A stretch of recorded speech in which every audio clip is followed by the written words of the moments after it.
Welcome to High Gluttony. I'm Gretchen. And I'm Becca, and we're two curious ladies who like to cook, Smoke learn. and enjoy a meal with friends. We invite you to join us every 10 days or so here at the High Gluttony Homestead and listen to us make a mess. And have a lot of fun. So step inside, gluttoniers.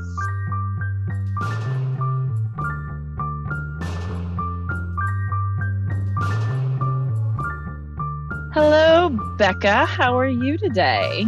Hi, Gretchen. I'm so good. I'm very excited to chat with you today, and we're working on something really fun today. I'm gonna wait just a minute before I explode with that excitement. But to make it short, right up front, we're making a real simple salad of tomato, cucumber, onion, and basil.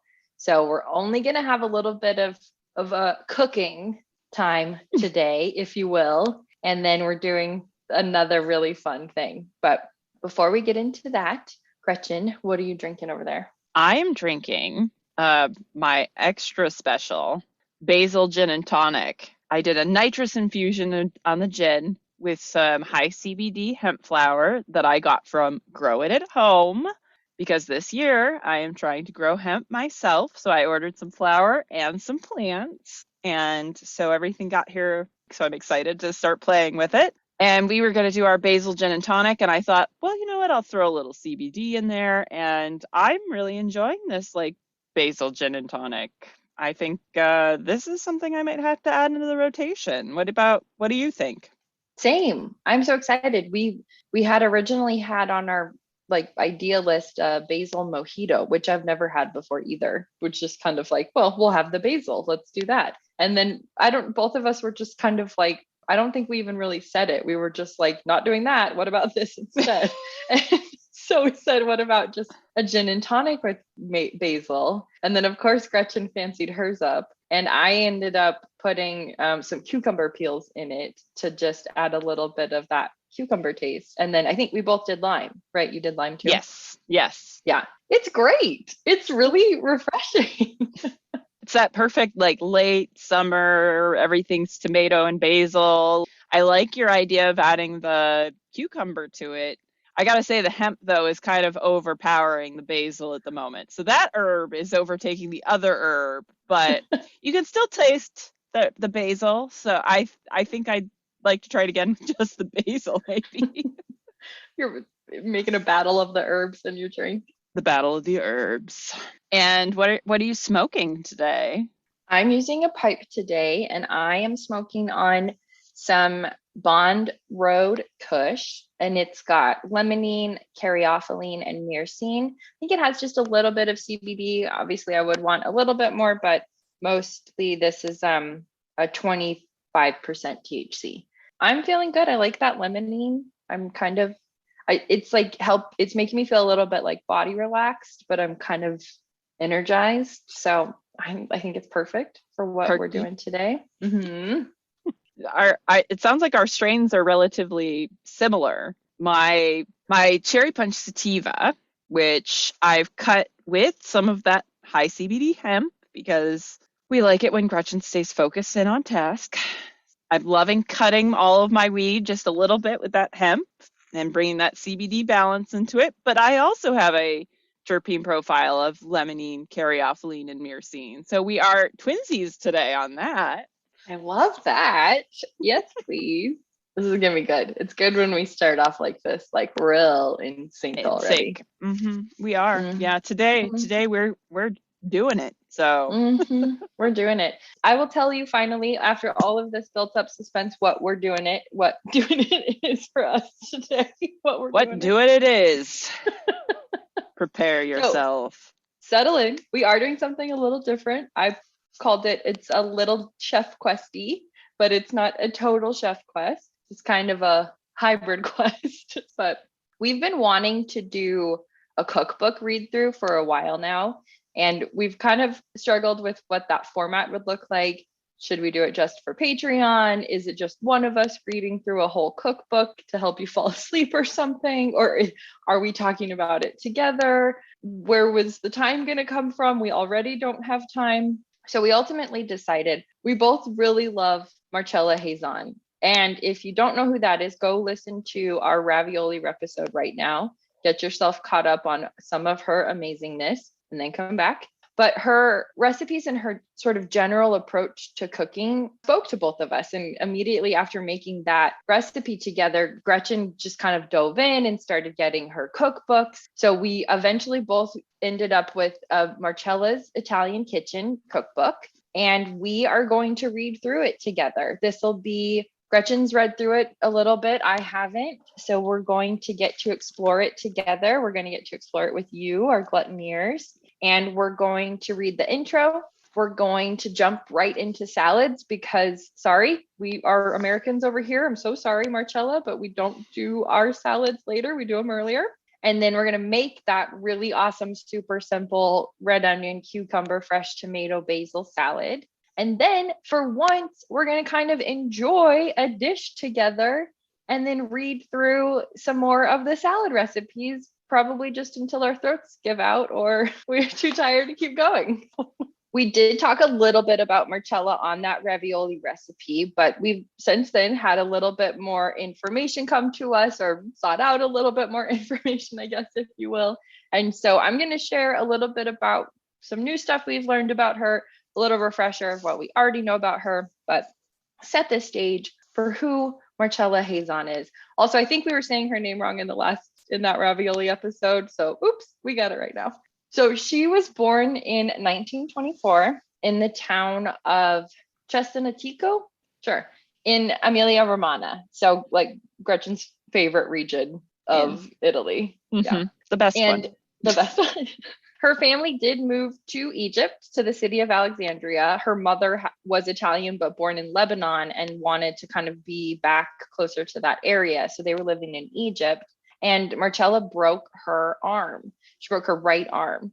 She fell and she was 7 years old. And so she had to have this huge cast, like all the way from her shoulder down to her like knuckles of her right hand. It was like a really painful process. And when they eventually took the cast off, it looked like not like it hadn't healed correctly. And her like skin hadn't healed, the bone hadn't healed. So it was kind of like a stressful situation. And she ended up needing to have multiple surgeries and see like a very specific orthopedic surgeon in Italy. And so they moved back to that town of Cesenatico. This was like a small fishing town, I guess. She did recover, but her hand never fully straightened. She like was able to use it, but this led to her not really spending time in the kitchen. She just never sought it out after that. And she does say that like literally everyone around her was cooking all the time. So she also never had a need to cook. That was what I came across. So I was going to be like, it sounded like she didn't need to because everyone else did. Yeah. Which, how lucky. Yeah, for real. Right? Especially with this influence of Lebanese cuisine and Egyptian cuisine and Italian cuisine, kind of like all in the mix already for her.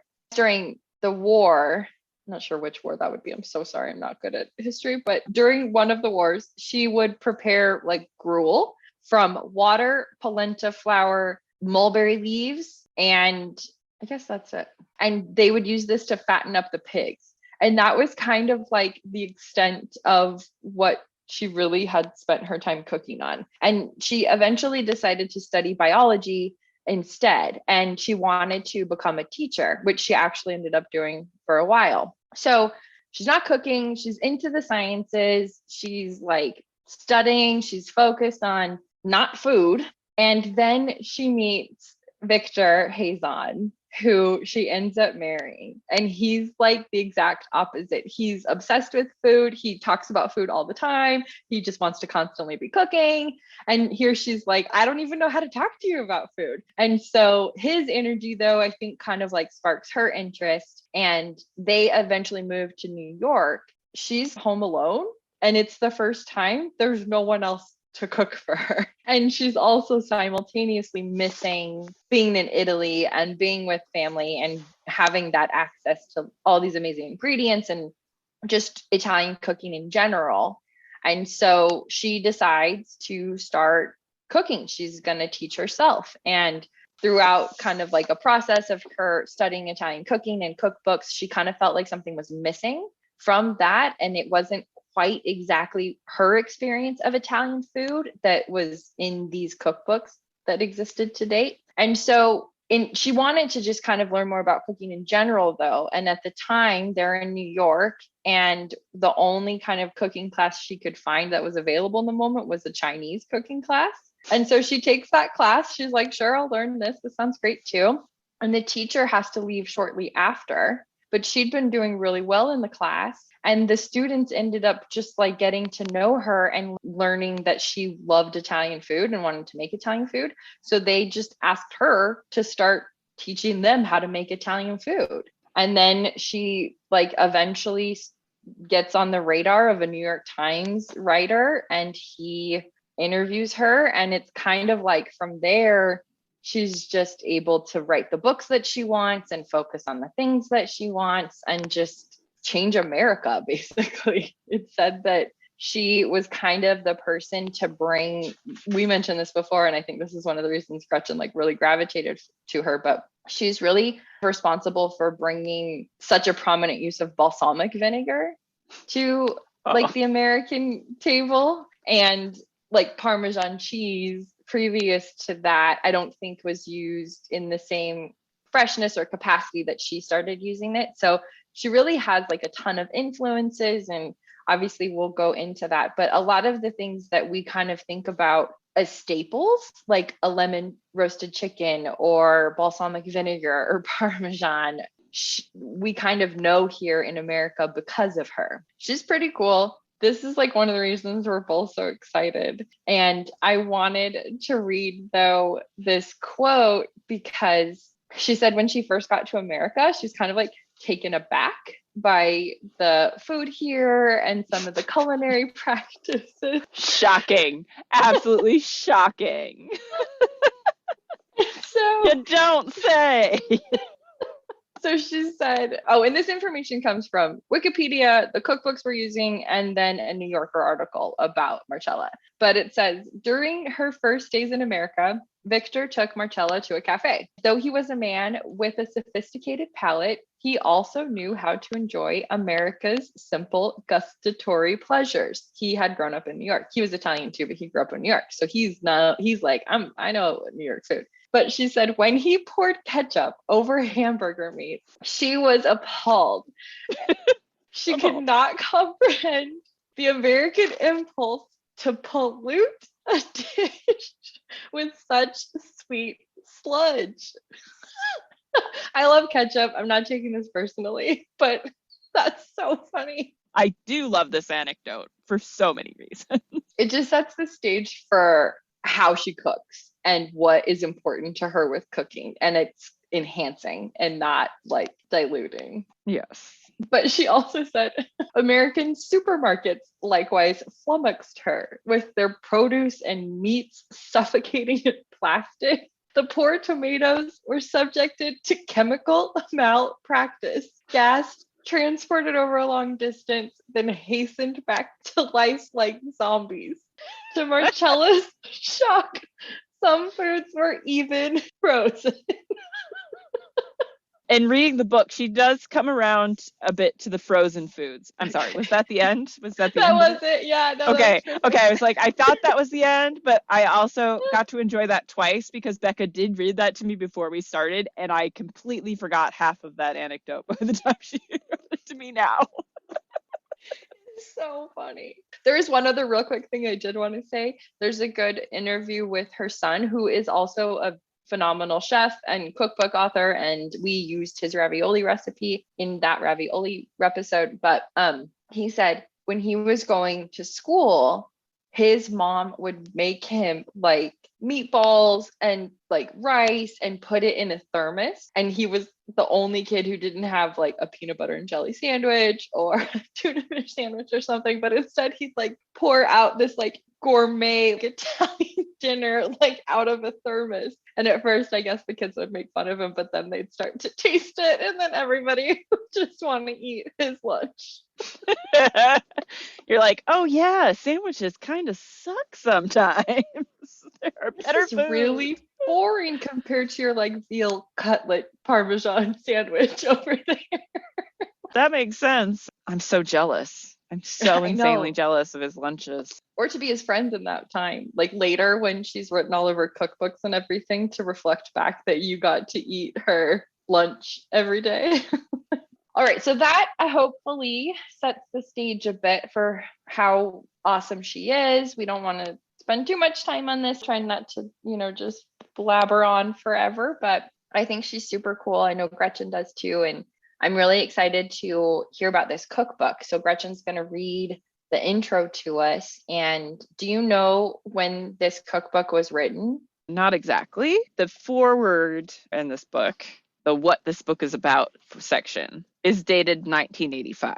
And that seems to be in line with when she was publishing her cookbooks. So this current printing was from 2017. Okay, so this cookbook is an 80s baby. Let's get into it. Good Italian cooking. Words are capable of mysterious chemistry. Taken singly, the three common words in the title above appear plain enough in their meaning. We can use any one of them in ordinary conversation, confident will be understood. But put just two of them together, and you can set off a debate. Ask what is good cooking, and you may get conflicting replies, as you have people willing to offer a definition. Italian cooking? Ask a Neapolitan, a Roman, a Florentine, a Bolognese, a Genoese, a Venetian. Each will describe something different. Good Italian cooking? Who is to say? Let us pull the words apart again and turn them around and see what's behind them. She's very flowery. I like it. It's fun for me to listen because it paints quite a picture. Yes. She goes on. I know we're only one sentence in. Here we go. We've already jumped all around Italy and we haven't one paragraph. Yeah. So now we have cooking, a language. To understand what the uniquely human act of cooking represents, it helps to take a quick, far look back. As our biped ancestors were evolving into the human species, two things happened. They formed closely knit social groups whose members were mutually dependent for procuring food, and they addressed each other in spoken language. Oh boy, here we go. I'm settling in. Settle in, everyone. To wander deeper into anthropology is beyond the scope of this cookbook and of my competence. Honesty. But it is no coincidence that the campfires where human words were first exchanged also witnessed at some point the change from merely eating food that had been gathered or caught to preparing it. Language has been described as a loom on which the fabric of society has been tightly woven. To a narrower, but nonetheless significant extent, the same can be said of cooking. The evocations of flavored, of shared cooking, like the familiar accents of a common tongue, established one's identity, formed tribal bonds, and chased solitude. Since then, written and oral language has grown to encompass all of man's feelings, experiences, and perceptions. The languages of cooking have also developed so that we use them now to express ourselves subtly or boldly, elaborately or simply, extravagantly or frugally, with elegant restraint or rustic forthrightness, in the context of innovation or of tradition. But all of cooking's infinite varieties of expression still take their meaning from a single deep and ancestral emotion, the pleasure that is aroused by flavor. All that really matters in food is its flavor. It matters not that it be novel, that it looks picture pretty, or that it be made with unusual or costly or currently fashionable ingredients, that it be served by candlelight that it display the intricacy of execution, that it be invested with the glory of a celebrated name. Such incidentals may add circumstantial interest to the business of eating, but they add nothing to taste and signify nothing when taste is lacking. I love that loom imaging The and like imaging, the yeah. tapestry of food and culture and stuff. Taste is produced by the expressive use of the cuisines that have come down to us. One becomes fluent in a cuisine as in a language, steeping oneself in its idioms, getting its accents right. Cooking well is very like the telling use of language. Expression must be vigorous, clear, and concise. There can be no unnecessary ingredient or unnecessary step. A dish may indeed be complicated, but in terms of taste, every component, every procedure must count. Do not strain for originality. It ought never to be a goal, but it can be a consequence of your intuitions. If the purpose of flavor is to arouse a special kind of emotion, that flavor must emerge from genuine feelings about the material you are handling. What you are, you cook. Do not arbitrarily shuffle the vocabulary of one cuisine with that of another in an attempt to make your cooking new, quote unquote. There is no more use for such a hybrid than there is for Esperantino. Esperanto? Esperanto. I don't know what that is. I guess it's a language that's not spoken anymore. Oh, okay. I don't understand it. If it's a language that's not spoken anymore, it's not a useful language. I can kind of understand the point, but it's like, that's an obscure reference. The cuisines available to us have all the flexibility we can handle with felicity and more variety than our invention can exhaust. I am not suggesting that one must cook in pedantic submission to unalterable formulas. I hope the recipes in this book demonstrate that I do not. I am suggesting that the discipline of a cuisine syntax, cadence, native idiom can make invention and improvisation eloquent rather than contrived. End of section. I think that's so beautiful. This imagery of food as a tapestry on a loom, and you can have different intentions and focuses and variations, but it's all kind of the same thing. You just make a different version of it depending on where you are and what you want. And I love that connection to language too, and kind of like grasping the full scope of a language and understanding the idioms and the nuances. She said, kind of like embracing the different spices and ingredients. And I love that. I think one of the things too that really stood out to me was when she said the purpose of flavor is, I think, to like emerge emotions. I don't know exactly if she said emerge, but something along that line, yes, to bring them forward, or I'll have to find it out. Yeah, but I think it's beautiful. I love this as a setting the stage for how she approaches all of her recipes and what she wants the person eating it to experience and feel. Well, I like the I want a print of this now that says what you are, you cook. I love that too. Continuing on then. Please. Next short section, we have the Italian language of cooking. The cooking of Italy is part that of a large group of cuisines, usually described as ethnic. A more appropriate term, I think, would be vernacular. It is a colloquial family of cooking, spontaneous, pithy, spirited, direct. The originals of many dishes the Italians cook today were created in the court of the Medicis in Florence, the Sforjas in Milan, the d'Estes of Ferrara, of Venice's doges, and Rome's Renaissance popes. In Italy, they have long since been mingled with earthier, plain-spoken accents of the regional kitchens and rephrased to suit everyday popular usage. Italian cooking owes its vitality, its constantly fresh appeal, to this potent mixture of the patrician with the humble.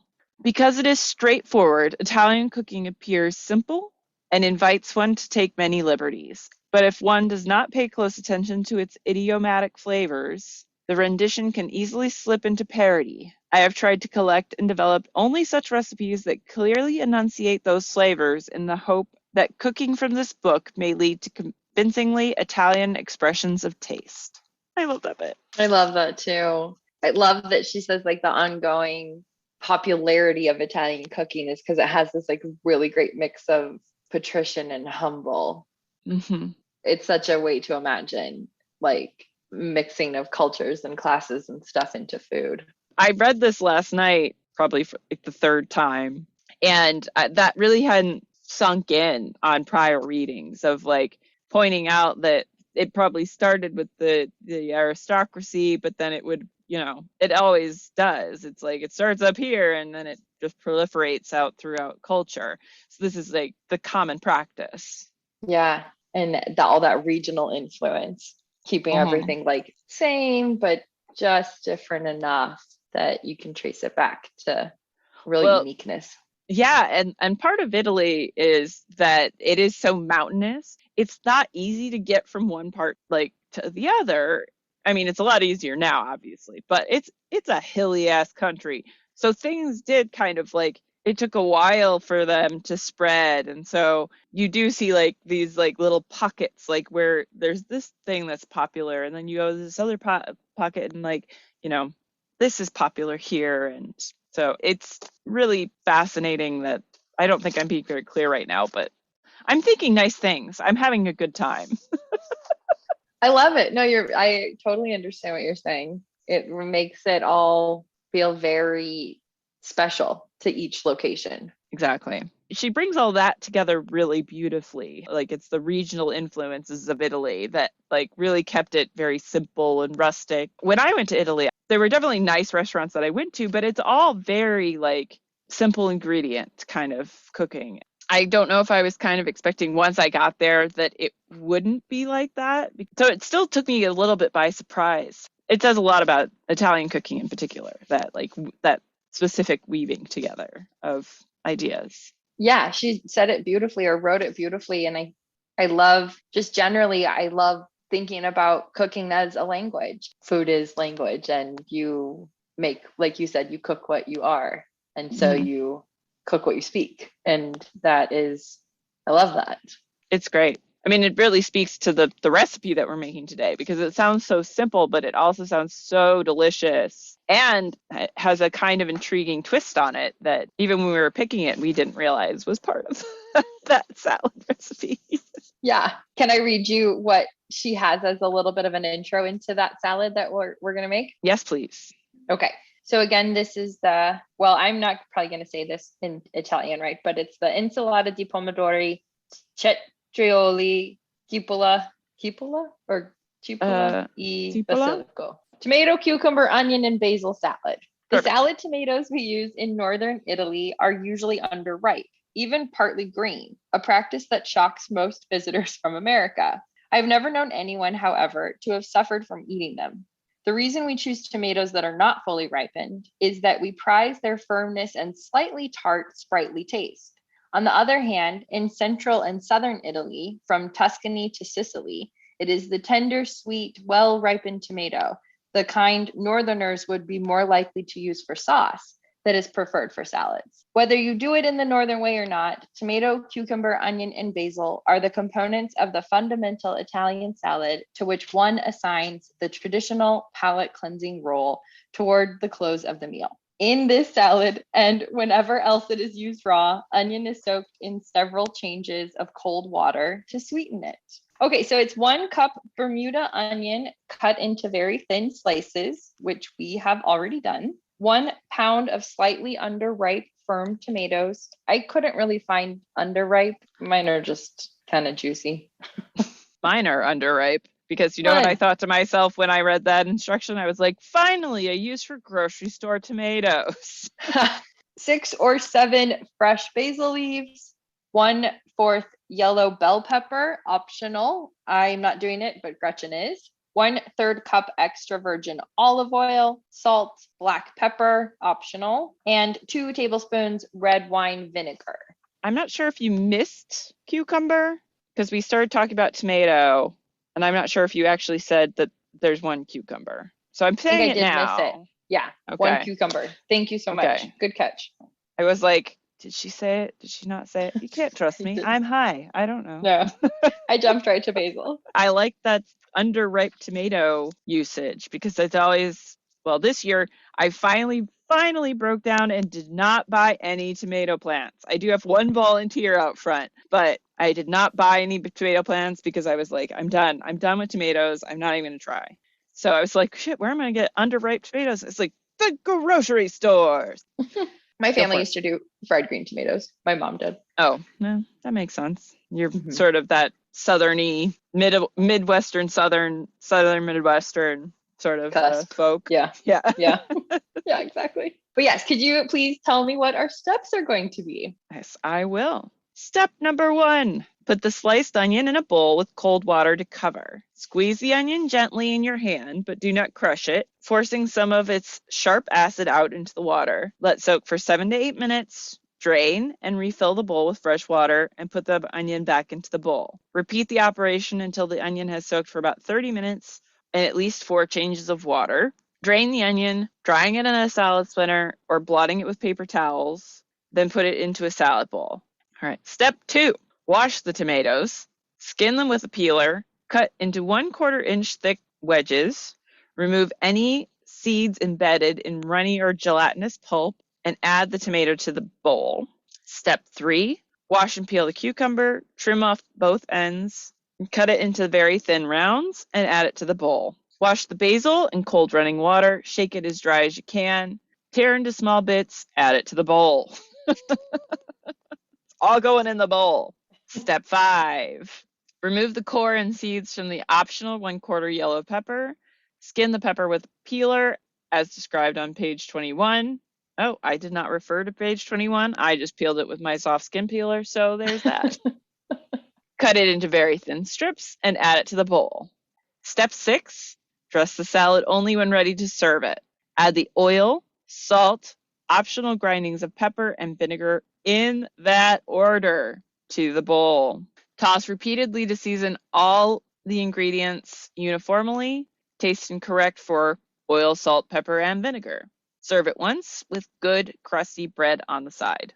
So excited about this. Oh, it sounds so good. I'm very intrigued about the tomatoes though. I was like, maybe this will make me appreciate just like any sort of tomato, like something that's slightly underripe. Like there's something to do with it. Yeah. Okay, so just so I know, when we get into the kitchen, since we already have our onions pre-sliced, we're going to put them into a bowl of cold water, squeeze them just a little bit, not too hard, but just a teeny little hug, and Yes, then let them sit for 7 to 8 minutes and do that 4 times. Correct. All Yes. right, here we go. Marcella's tomato, cucumber, onion salad. Get some cold water going on here. You give some onion hugs. Okay, yeah, just little onion hug. Onion hugs.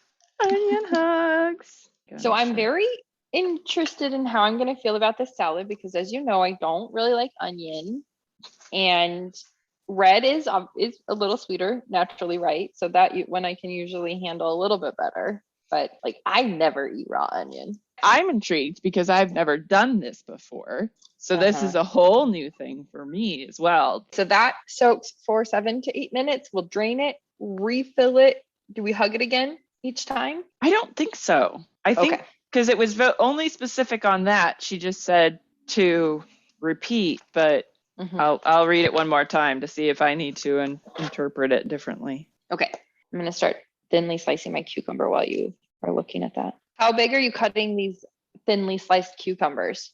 I'm aiming for a maximum width of 1/8 of an inch. Okay, so pretty thin. Pretty thin. Okay. Right. But I have, as we all know, I have terrible knife skills. So they are varying sizes. Okay. Rustic. Humble. They are rustic. Yes, rustic.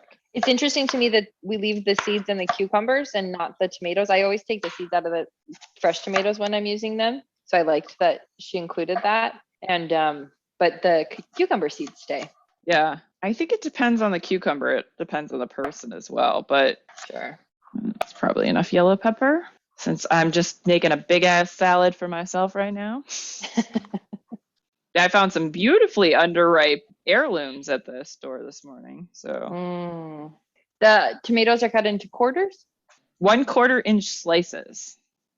Oh, Mine are mine are not going to be great for, okay. Yeah, I mine are was not, doing wedges. that's sort of what I'm doing. Okay.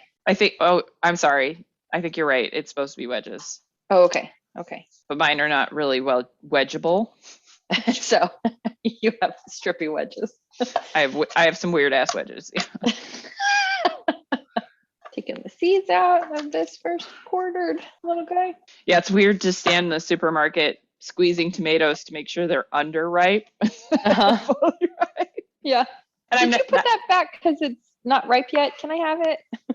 I mean, tomatoes, once they're off the vine, there's no, That's it. yeah, you're done. Like it can't ripen anymore once it's off. That's why Okay. it's That timing is important. Yeah, these are some beautifully underripe tomatoes. Nice. Well, I've done it again. I've gotten myself really fucked up somehow. So Luckily, we don't have too much to do. we also need to change our water Okay. because I think it's been at least 10 minutes. So we Oh, overshot slightly.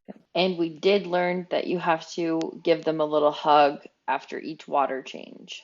Okay, giving my onions some hugs. Everything else is ready over here, so I'm just waiting on my onion now. Okay, I have to cut 2 more tomatoes. Okay. All right, so this is our second round. Yes. Maybe we'll do 3 10s. Yeah, I think so. Okay. Okay. We don't want to disrespect Marcella, but we're also like, I mean, we don't want to be here forever. Yeah, we already overshot the first round. We might as well stick to that cadence. Could read the thing about fresh tomatoes while we're waiting, though. I guess That's a we good have idea. time. This is what Marcella has to say about fresh tomatoes. It is easy for us to forget that however good canned tomatoes may be, they are a substitute. The real thing is the true, fresh, ripe tomato. I know Italian cooks who never use tomatoes from a can, even in winter. Late in the season, they stock up on firm, ripe tomatoes, choosing a variety that is slightly larger than a cherry tomato, attached in clusters to its vine, from which they will be hung in a cool, dry, airy place. They will keep until the first tomatoes come on the market the following year. They taste marvelous. Try it if you have a cool cellar. A pity it's not a practice suitable in apartments or the overheated houses in which most of us live. In this book, there are several recipes that call for fresh tomatoes. Until recently, at least, genuinely ripe tomatoes have been such a rare item in American markets that I thought hard about suggesting canned tomatoes as an alternative or dropping the recipes altogether.